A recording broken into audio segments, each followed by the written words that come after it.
اعوذ باللہ من الشیطان الرجیم بسم اللہ الرحمن الرحیم الحمدللہ رب العالمین بارئ الخلائق اجمعین ثم الصلاة والسلام علی اشرف الانبیاء والمرسلین وعلی اہل بیتہ الطیبین الطاہرین المعصومین الذین اذھب اللہ عنہم الرجس وطہرہم تطہیرا اما بعد فقد قال رسول اللہ الکریم یا ابا ذر ایاک ان تدرک السرعۃ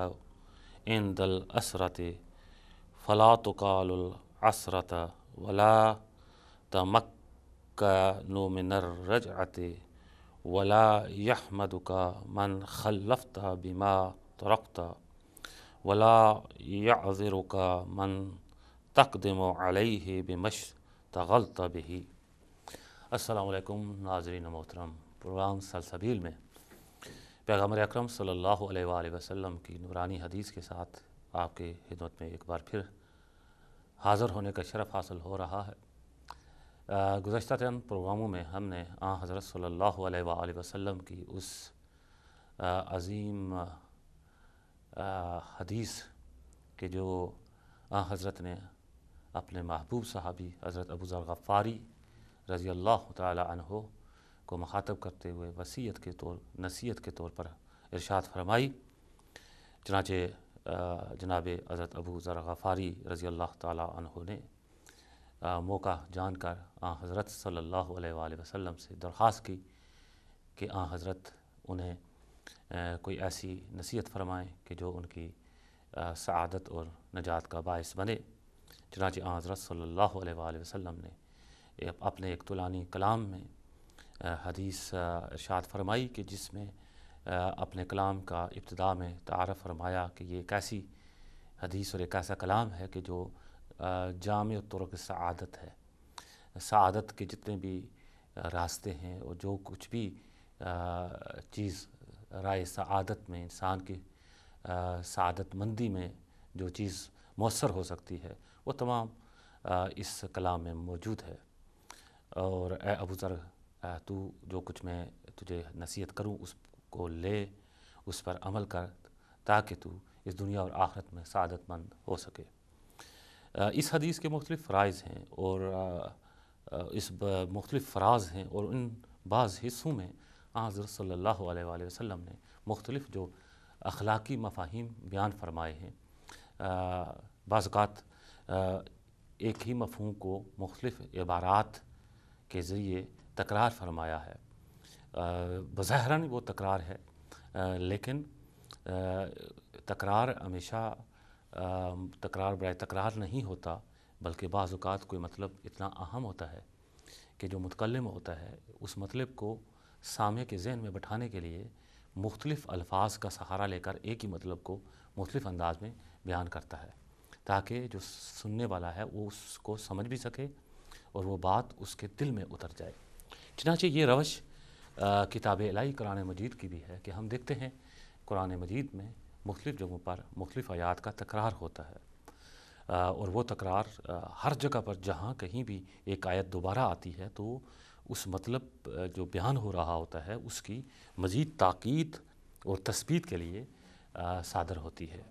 چنانچہ ہم سورہ رحمان میں پڑھتے ہیں کہ ایک آیت ہے کہ جو بار بار اس کا تکرار ہوتا ہے، فَبِأَيِّ آلَاءِ رَبِّكُمَا تُكَذِّبَانِ۔ اس آیت کو چندین بار تکرار کیا جاتا ہے، اور جب آپ سورہ رحمان کو آپ پڑھیں جو مطالب بیان کیے جاتے ہیں ہر بار جب اس جملے کا تکرار ہوتا ہے، اس آیت کا تکرار ہوتا ہے، تو گویا وہ ایک جو مطلب ہے وہ انسان جب سمجھ کر قرآن کو پڑھ رہا ہوتا ہے تو ایسے محسوس ہوتا ہے کہ وہ مطلب اس کے دل میں اتر رہا ہے۔ اسی طرح ہم دیکھتے ہیں کہ بعض اوقات ایسے موارد ہیں کہ جس میں اگر کوئی ارشاد خداوندی ہوتا ہے تمام لوگوں کے لیے، تو اس میں خود حضرت اس پر عمل کرتے ہیں اور بار بار اس پر عمل کرتے ہیں۔ ایک تو یہ ہے کہ خود اس امر کی جو امر الہی ہوتا ہے اس کی جو اہمیت ہے وہ واضح ہو،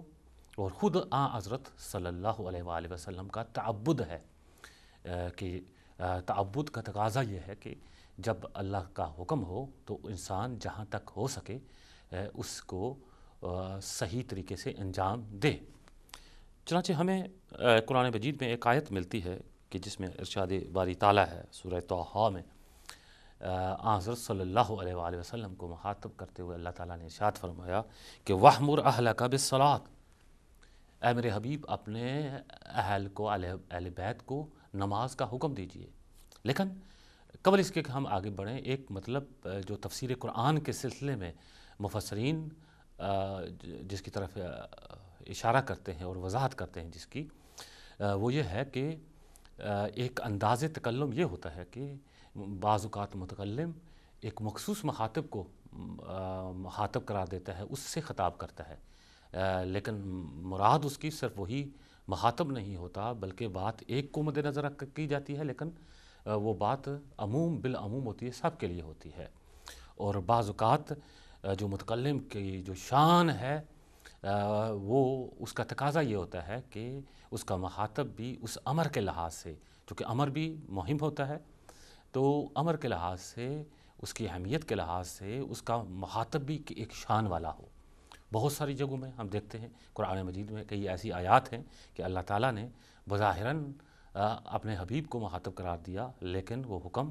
حضرت صلی اللہ علیہ وآلہ وسلم کی امت کے لیے ہے، تمام بنی نوع انسان کے لیے ہے۔ اور جب بالخصوص ایسی آیات جب ہم دیکھتے ہیں کہ وَأْمُرْ بِالصَّلَاةِ وَأْمُرْ أَهْلَكَ بِالصَّلَاةِ، کہ اپنے اہل بیت کو، اپنے عیال کو نماز کا حکم دیجئے، امر کیجئے، تو یقیناً میرے خیال میں کوئی بھی انسان اس سے غافل نہیں ہے کہ اہل بیت رسول کوئی ایسا نہیں ہے کہ حضرت صلی اللہ علیہ وسلم کے اسی آیت کے بعد جو ہے نمازی بنے۔ حضرت کے اہل بیت میں کون ہیں؟ بی بی فاطمہ الزہرا سلام اللہ علیہا، کہ جن کا لقب ہی زہرا ہے، عبادت کے لحاظ سے اس قدر واضح انداز میں حدیثیں کتب اسلامی میں ملتی ہیں کہ جب محراب عبادت میں کھڑی ہوتی، مسجد جب مصلی عبادت پر کھڑی ہوتی، تو ایسا نوران، ایسا نور ساطع ہوتا کہ جو عرش الہی تک جا پہنچتا۔ اور چنانچہ مولا متقیان امیر المومنین علی بن ابی طالب علیہ الصلوۃ والسلام تو ایک ایسے نوازی ہیں کہ حضرت کا وہ قول مشہور و معروف ہے، کتب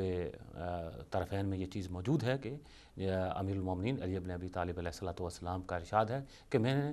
حضرت صلی اللہ علیہ وآلہ وسلم کے ساتھ اس وقت نماز پڑھنا شروع کی کہ جب لوگ نماز کے امر سے آگاہ بھی نہ تھے۔ تو ایک نمازی گھرانہ ہے اور یقیناً عبادت گزار گھرانہ ہے حضرت صلی اللہ علیہ وآلہ وسلم کا، لیکن اس کے باوجود ہمیں حدیثوں میں ملتا ہے کہ حضرت اس نماز کا جب حکم ہوا کہ آپ اپنے عیال کو نماز کا حکم دیجئے، تو ایک تعبد کا تقاضا یہ ہے، اور دوسرا یہ کہ کوئی بھی حکم جو دوسروں کو دیا جائے، جب امت کو دیا جائے، تو حضرت اس پر خود بھی عمل کرتے ہوئے نظر آئیں۔ تو ان چیزوں کے تقاضے کو مد نظر رکھتے ہوئے ہمیں حدیث میں ملتا ہے، چنانچہ سعید خضری ابو سعید خضری کی جو ہے وہ ایک روایت ہمیں ملتی ہے کہ جس میں وہ فرماتے ہیں کہ قال لما نزلت وَأْمُرْ أَهْلَكَ بِالصَّلَاةِ كَانَ النَّبِيُّ يَجِيءُ إِلَى بَابِ عَلِيٍّ ثَمَانِيَ عَشْرٍ يَقُولُ الصَّلَاةُ رَحِمَكُمُ اللَّهُ إِنَّمَا يُرِيدُ اللَّهُ لِيُذْهِبَ عَنْكُمُ الرِّجْسَ أَهْلَ الْبَيْتِ وَيُطَهِّرَكُمْ تَطْهِيرًا، کہ حضرت صلی اللہ علیہ وآلہ وسلم 8 مہینوں تک باب علی یعنی مولا کائنات کے گھر، کہ یقیناً جو آپ کی بیٹی کا گھر تھا، آپ کے اہل بیت تھے، وہ آپ کے دروازے پر آتے اور فرماتے کیا؟ الصلاۃ، نماز رحمکم اللہ، اللہ کی رحمتیں ہوں آپ پر اے میرے اہل بیت، اور انما یریدو لیذھب عنکم الرجس اہل البیت ویطہرکم تطہیرا، اور ساتھ ہی حضرت صلی اللہ علیہ وآلہ وسلم اس آیہ کریمہ یعنی آیہ تطہیر کی بھی تلاوت فرماتے، اور یہ حضرت کا عمل مبارک 8 مہینوں تک جاری رہا۔ اور حکم کیا تھا؟ وَأْمُرْ أَهْلَكَ بِالصَّلَاةِ، اور اس تعبد کا اظہار حضرت نے یوں کیا۔ تو یہ ایک تکرار تھا بظاہر، یعنی کہ ایک دفعہ 2 دفعہ، نعوذ باللہ ایسا نہیں تھا کہ پہلی تو بات یہ ہے کہ وہاں پر یہ نہیں ہے کہ کوئی بے نوازی رہ رہے ہوں، دوسرا یہ ہے کہ اگر خدا نہ خواستہ نقل کفر نباشت کہ اگر ایسا مسئلہ ہو تو یہ ایسا نہیں ہے کہ ان کو بار بار ایک چیز کے تکرار کی ضرورت پڑ رہی ہو، لیکن یہ ہے کہ اس بات نماز موضوع ایک ایسا تھا امت کے سامنے حضرت کی یہ سنت قائم ہو رہی تھی کہ کس طرح انسان اپنے عیال کو نماز کے حوالے سے حکم دے اور انہیں اس چیز کی طرف راغب کرے تاکہ لوگ عملی طور پر جب حضرت کی اس سنت کو دیکھیں تو وہ بھی اپنے عیال کو اسی طرح نماز پڑھنے کی تاکید کریں۔ اور یہاں پر ایک نکتہ ہے کہ جو اگر بیان کیا جائے تو غیر مناسب نہ ہوگا۔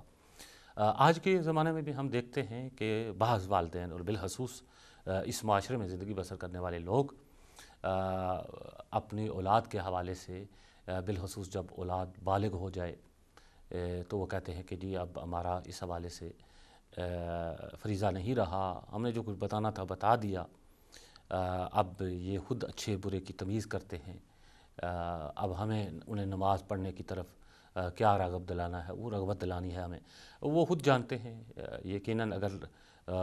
نہیں پڑھیں گے تو گناہ ان کا اپنی جگہ پر ہے۔ اور پھر بعض اوقات ایسا بھی ہوا کہ ایسے والدین بھی شکایت کرتے ہیں، کہتے ہیں کہ جب ہم اولاد کو کہتے ہیں تو کہتے ہیں جی ہم ابھی بالغ ہو گئے ہیں، ہم سمجھتے ہیں اپنا نقصان اپنا نفع، تو لہٰذا آپ کو کہنے کی ضرورت نہیں ہے، آپ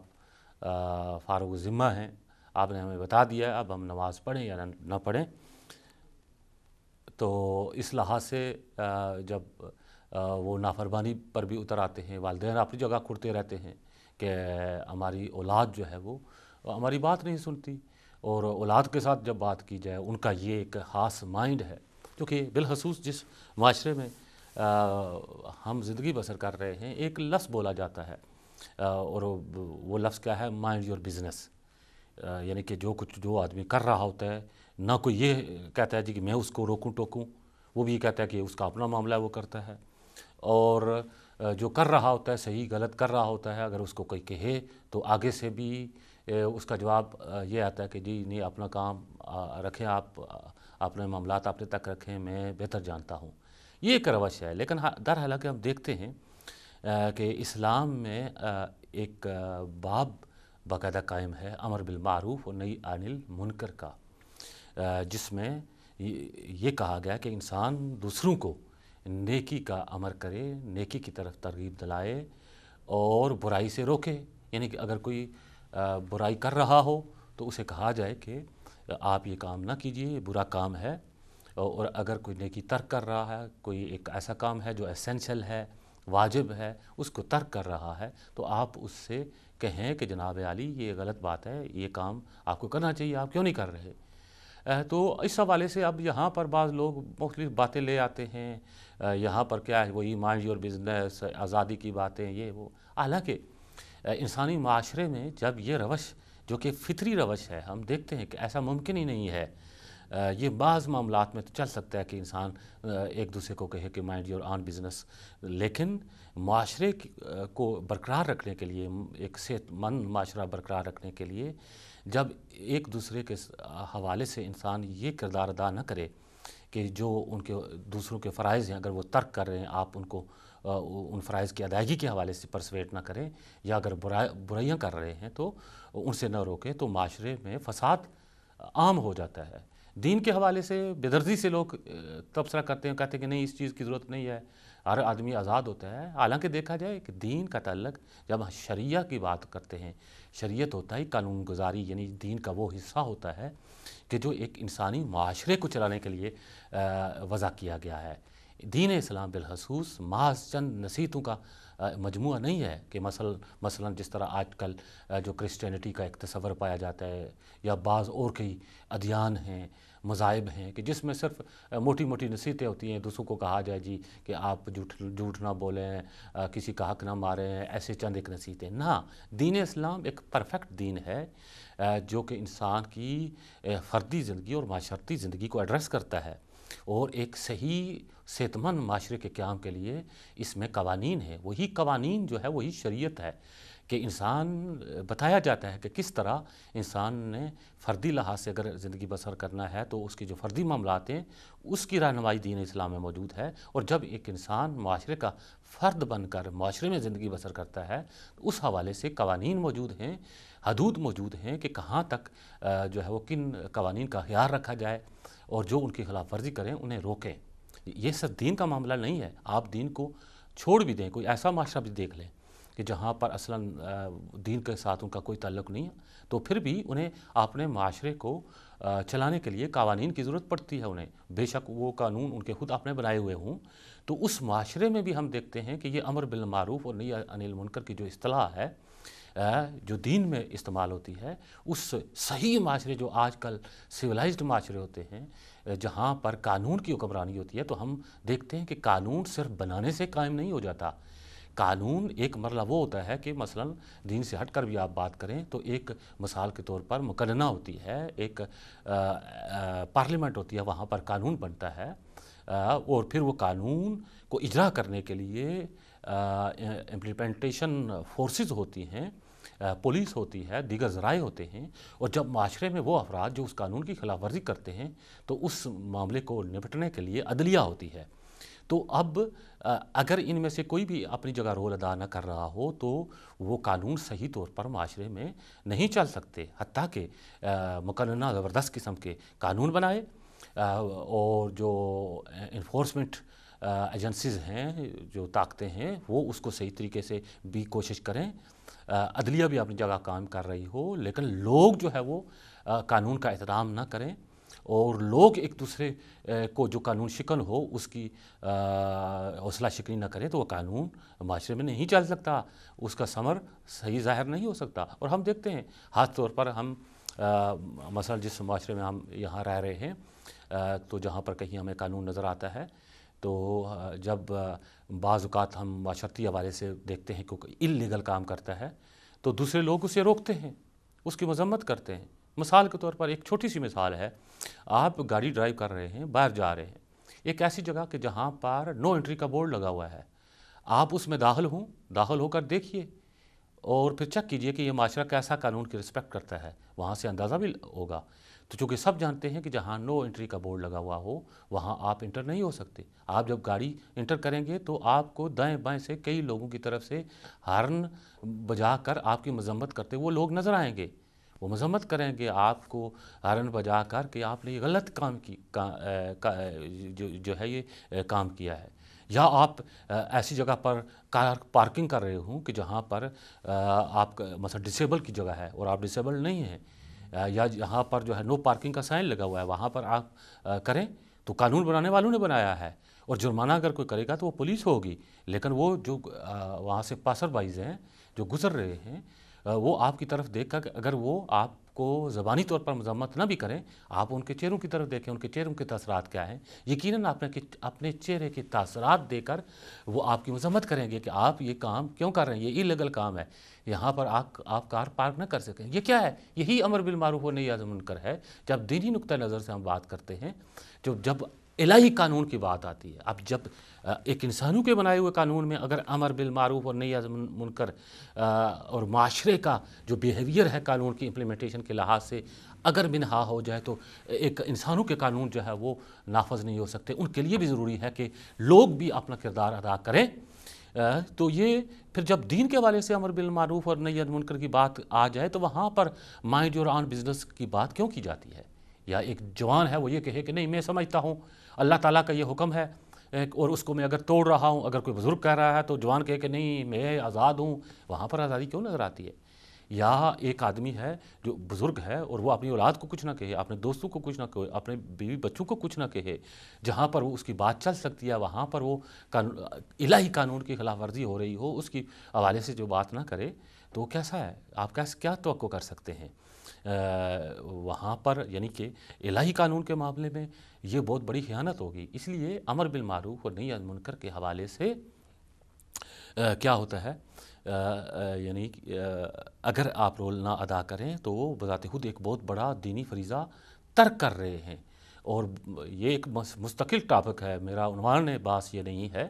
گزشتہ بہت ساری اقوام ان پر عذاب خداوندی آیا اور بعد میں جب پوچھا گیا کیا ان قوموں میں نیک لوگ نہیں تھے تو انبیاء کرام نے، اولیاء خدا نے بتایا ہاں تھے، ان کی وجہ سے کیوں نہیں ترک ہوا عذاب خدا؟ کہا جی کہ نہیں، عذاب خدا آیا اور وہ نیک لوگ بھی اسی عذاب خدا میں مبتلا ہوئے۔ وجہ کیا تھی کہا جی ان کا سب سے بڑا جرم یہ تھا کہ اس معاشرے میں ان کے سامنے برائیاں ہو رہی تھی، وہ لوگوں کو برائیوں سے نہیں روکتے تھے۔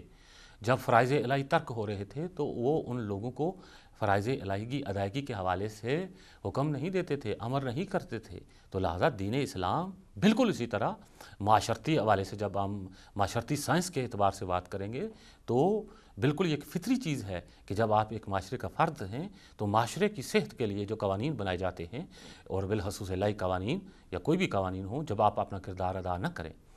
اسی حوالے سے میں یہاں بات کرتا چلوں کہ بہت سارے یہاں آج کی دنیا میں بھی ہمیں دائیں بائیں بہت سارے نیک لوگ نظر آتے ہیں۔ مثال کے طور پر مثلا دینی اعتبار سے ہم دیکھتے ہیں، نمازیں پڑھتے ہیں، روزے رکھتے ہیں، بہت اچھی ان کی پریکٹس ہے فردی طور پر، لیکن جب ہم انہیں معاشرے کے اعتبار سے دیکھتے ہیں کہ معاشرے میں ان قوانین الہی جن پر وہ خود عمل کر رہے ہیں، کیا دوسروں کو بھی ترغیب دلاتے ہیں یا دوسروں کی بھی مذمت کرتے ہیں جہاں تک وہ کر سکتے ہیں، تو کیا وہ رول ادا کرتے ہیں؟ ہم دیکھتے ہیں کہ نہیں، وہ ٹس سے مس نہیں ہوتے، بڑے مطمئن ہوتے ہیں، جی ہم کام کر رہے ہیں، ٹھیک ہے جی، ہو رہا ہے کام، سارے سلسلہ چل رہا ہے۔ مثلا بہت سارے لوگ جس معاشرے میں ہم زندگی بسر کر رہے ہیں، بلکہ وہ ان اسلامی ممالک میں بھی ایسا ہے، نیک لوگ ہوتے ہیں، وہ کبھی بھی اگر مثال کے طور پر اپنے حوالے سے دیکھا جائے، مثلا شادی بیاہ کی رسمیں ہوتی ہیں، تو آج کل جو ایک شادی بیاہ کا مسئلہ ہے کہ ایک مقدس رشتہ ہے، جب ہم لفظ بھی استعمال کرتے ہیں شادی مبارک، تو یعنی برکت طلب کر رہے ہوتے ہیں خدا سے، تو اس مبارک کام کو نامبارک بنانے کے لیے کیا کچھ ہوایات، فحاشات کا جو آج کل دورہ ہوتا ہے، تو ہم دیکھتے ہیں کہ وہ جو مقدس لوگ ہوتے ہیں وہ خود شاید پسند نہیں کرتے، لیکن ایسی رسمیں ہو رہی ہوتے ہیں، ایسے کام ہو رہے ہوتے ہیں، اور وہاں ان جگہوں پر جاتے ہیں، ان کی بات مؤثر بھی ہوتی ہے، لیکن وہ کسی قسم کا امر بالمعروف نہی عن المنکر نہیں کرتے۔ ناظرین محترم، ایک چھوٹا سا ہم بریک لیتے، اس بریک کے بعد پھر ہم آ کر انشاءاللہ العزیز اسی موضوع کو ہم آگے بڑھائیں گے کہ یہ جو چیز ہوتی ہے کہ جب انسان بعض اوقات ایک مسئلے کا تکرار کرتا ہے تو اس کا اثر ہوتا ہے۔ جب انسان کسی کو کوئی بات کہتا ہے تو وہ وقتی طور پر اس کا اثر نہ بھی ہو تو پھر بھی کہنا ہے، آپ کہہ کر دیکھیں، اسی وقت رزلٹ نہیں آئے گا تو یقیناً تھوڑی دنوں بعد، کچھ عرصے بعد آپ کی آج کی ہوئی جو بات ہوتی ہے اس کا اثر ضرور ہوتا ہے۔ ایک بریک کے بعد پھر ملیں گے انشاءاللہ، اسی بات کو آگے جاری رکھتے ہوئے انشاءاللہ دوبارہ بات ہوئی۔